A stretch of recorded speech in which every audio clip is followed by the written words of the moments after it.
Hello dear students, welcome back to my channel physics SPC geometrical optics का एक अच्छा question. Two mirrors are inclined at an angle theta as shown figure. Light ray incident parallel to the one of the mirror.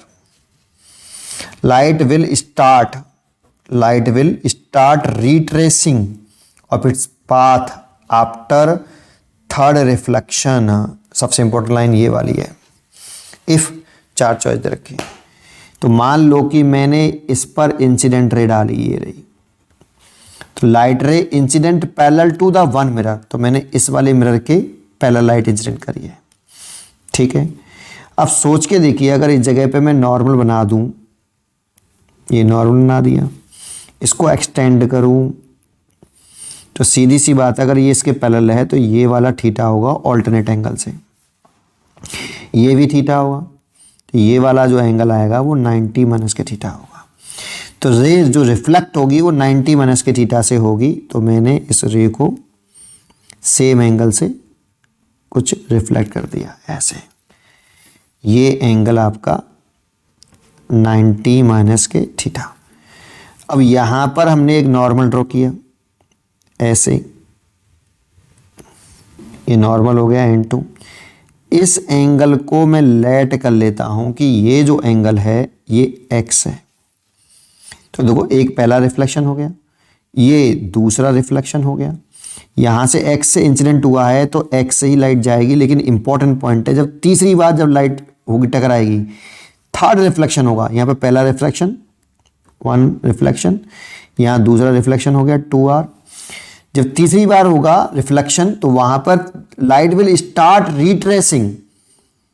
अब ऐसे नहीं कि यहीं से तुम रिट्रेस कर दो, यहां से नहीं करना। तीसरा जब रिफ्लेक्शन शुरू होगा तब रिफ्लेक्शन रिट्रेस करेगी लाइट।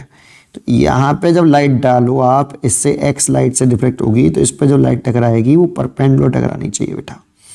ये भी एक्स और ये 90 डिग्री से टकरानी चाहिए बेटा। यहाँ पे भाई कोई भी लाइट मिरर से कब रिट्रेस करती है सेम पाथ को।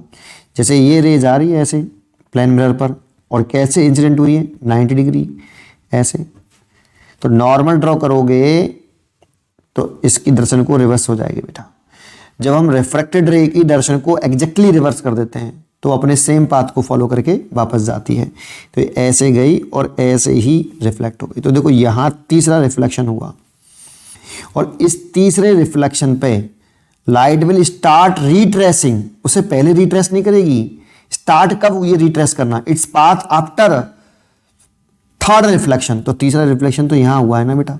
जैसे थर्ड यहां रिफ्लेक्शन हुआ तब उसने क्या करना शुरू किया, बस बहुत से बच्चे दूसरे रिफ्लेक्शन पर ही रिट्रेस कर देते हैं और तीसरा रिफ्लेक्शन फिर और कहीं मान लेते हैं, यहीं पे पहले वाले मिरर पे मान लेते हैं। वो गलती है बेटा। तीसरा जब तक रिफ्लेक्शन ना हो तब तक रिट्रेस मत करना। ऐसे बनेगा। बहुत से बच्चों के दिमाग में आता है, सर एक बात पूछे, मैंने कि पूछो, कि देखो सर आपने ये डायग्राम बनाया, मैंने कि ठीक। ये गलती हो जाती है जब क्वेश्चन करने बैठते हैं हम। तो ये थीटा एंगल था, ठीक है, नॉर्मल ड्रॉ कर लिया सर आपने, मैंने कि ठीक। ये थीटा हो गया, मैंने कि ठीक। ये थीटा हो गया, ये 90 माइनस के थीटा हो गया, मैंने कि ठीक। तो सर ऐसे रिफ्लेक्ट करा दो आप इसको ऐसे। देखो सर ये 90 माइनस के थीटा हो गया, फिर नॉर्मल ड्रॉ करो सर, मैंने कर लिया। सर अब ये रिफ्लेक्ट ऐसे होगी। बात तो सही कह रहा है, अगर रिफ्लेक्ट ऐसे होगी तो एक बार रिफ्लेक्शन हुआ, दूसरी बार रिफ्लेक्शन हुआ, तीसरी बार कहाँ है भाई?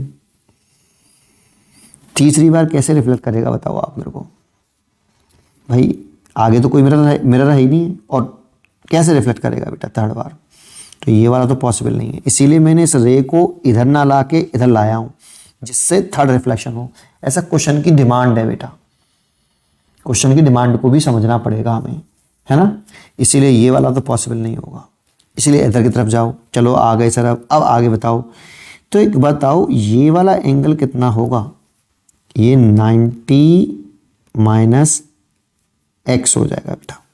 अब सोच के देखो, ये ऐसे रिट्रेस कर रहा है तो सेम पाथ को फॉलो करके वो वापस रिट्रेस कर गया, देखो ऐसे, ठीक है। अब इस ट्राइंगल में लगा लो बेटा आप पहले।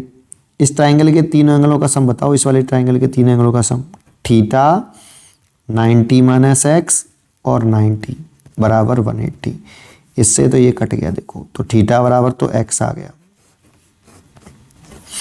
अब इस ट्राइंगल में लगा लो, ये भी तो राइट एंगल ट्राइंगल है ये वाला, इस ट्राइंगल में लगा लो। पहले मैंने इसमें लगाया है, अब मैं इसमें लगा रहा हूँ।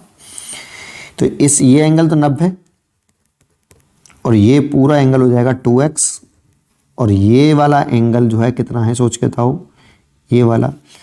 तो देखो ये 90 माइनस के थीटा, तो ये थीटा ही तो होगा भाई, ये पूरा 90 डिग्री है, तो ये थीटा, तो plus theta is equal to 180 degree. तो 90 प्लस एक्स की जगह पे थीटा, तो 2 theta plus theta is equal to 180, तो 3 थीटा इज इक्वल टू, इसको इधर ले जाएंगे तो 90, तो theta is equal to 30 degree. इसीलिए बी चॉइस इज करेक्ट,